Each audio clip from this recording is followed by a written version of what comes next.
کل سا پچھلے پروگراموں میں ہم نے سود کے حوالے سے کچھ گفتگو کی تھی اور یا زکوٰۃ کے حوالے سے اور پھر مالی جو معاملات ہیں ان کے حوالے سے بات کی.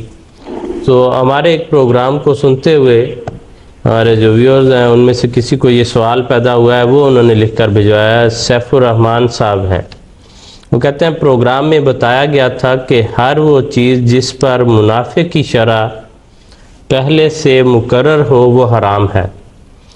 تو کیا اس طرح کمپنیاں جو اپنی چیزوں پر پہلے سے منافع مقرر کرتی ہیں وہ بھی حرام ہے؟ ایک جز ان کا یہ ہے.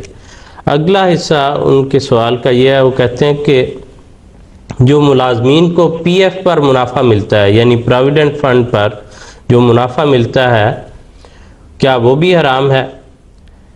ان دو حصوں کی اگر آپ وضاحت فرما دیں تو تیسرا حصہ ان کا اس سے ذرا مختلف ہے، وہ میں آخر پر آپ کی خدمت میں انشاءاللہ پیش کروں گا.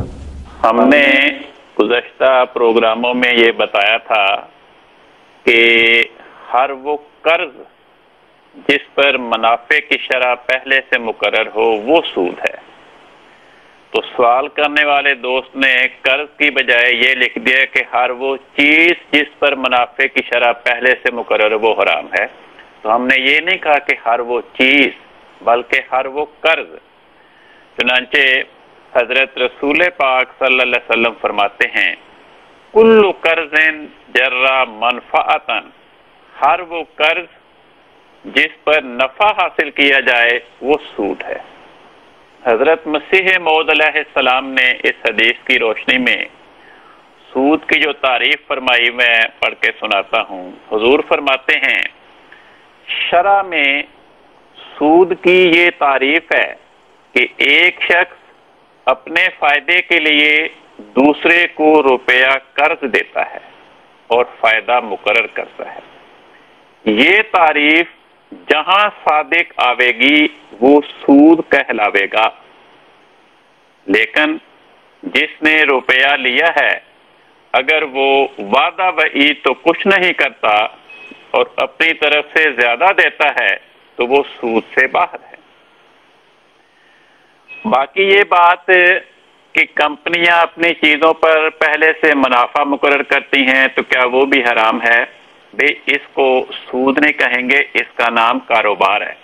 کاروبار میں تو ہر تاجر اپنی چیز کا اس کی قیمت خرید اور اپنے اخراجات کو سامنے رکھ کر اس کی قیمت مقرر کرتا ہے اپنے منافع کو شامل کر کے، کیونکہ اس کے بغیر یہ ہوتا ہی نہیں. رہ گئی یہ بات کہ ملازمین کو پی ایف پر منافع ملتا ہے. یہ حضرت مسیح موعود علیہ السلام کی خدمت میں سوال کیا گیا تھا.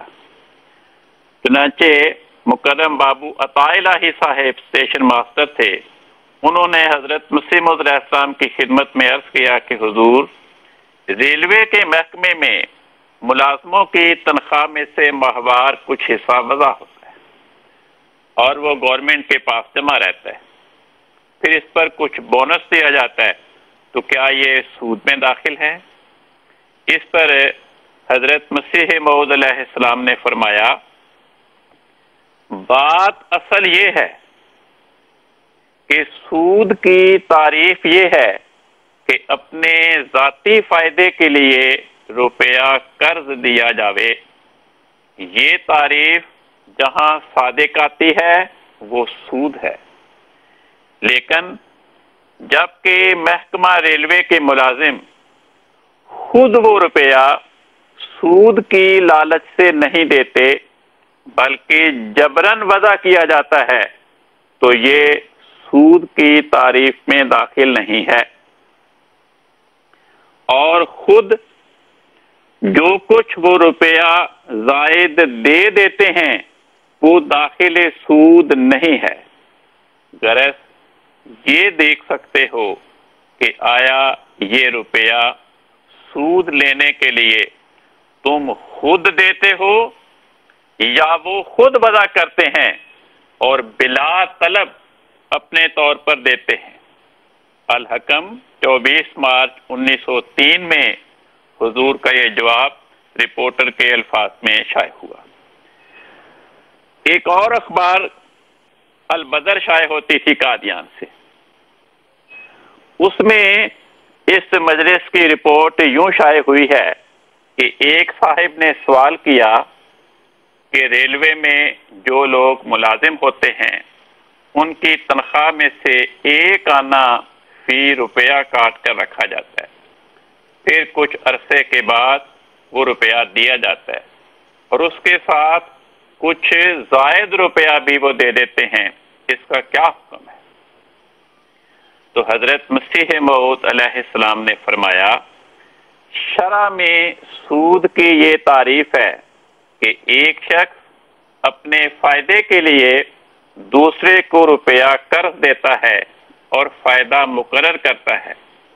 یہ تعریف جہاں صادق آوے گی وہ سود کہلاوے گا، لیکن جس نے روپیہ لیا ہے اگر وہ وعدہ بے تو کچھ نہیں کرتا اور اپنی طرف سے زیادہ دیتا ہے تو وہ سود سے باہر ہے۔ چنانچہ انبیاء ہمیشہ شرائط کی رعایت رکھتے آئے ہیں۔ اگر بادشاہ کچھ روپیہ لیتا ہے اور وہ اپنی طرف سے زیادہ دیتا ہے اور دینے والا اس نیت سے نہیں دیتا کہ سود ہے تو وہ بھی سود میں داخل نہیں ہے، وہ بادشاہ کی طرف سے احسان ہے۔ پیغمبر خدا نے کسی سے ایسا قرضہ نہیں لیا کہ ادائیگی کے وقت اسے کچھ نہ کچھ ضرور زیادہ نہ دیا ہو۔ یہ خیال رہنا چاہیے کہ اپنی خواہش نہ ہو۔ فرمایا یہ خیال رہنا چاہیے کہ اپنی خواہش نہ ہو، خواہش کے برخلاف جو ادا ملتا ہے وہ سود میں داخل نہیں ہے۔ اس قسم کا روپیہ جو کہ گورنمنٹ سے ملتا ہے وہ اسی حالت میں سود ہوگا جبکہ لینے والا اس خواہش سے روپیہ دیتا ہے کہ مجھ کو سود ملے، ورنہ گورنمنٹ جو اپنی طرف سے احساناً دیوے وہ سود میں داخل نہیں ہے۔ البدر 27 مارچ 1903۔ جی ٹھیک ہے، کل سا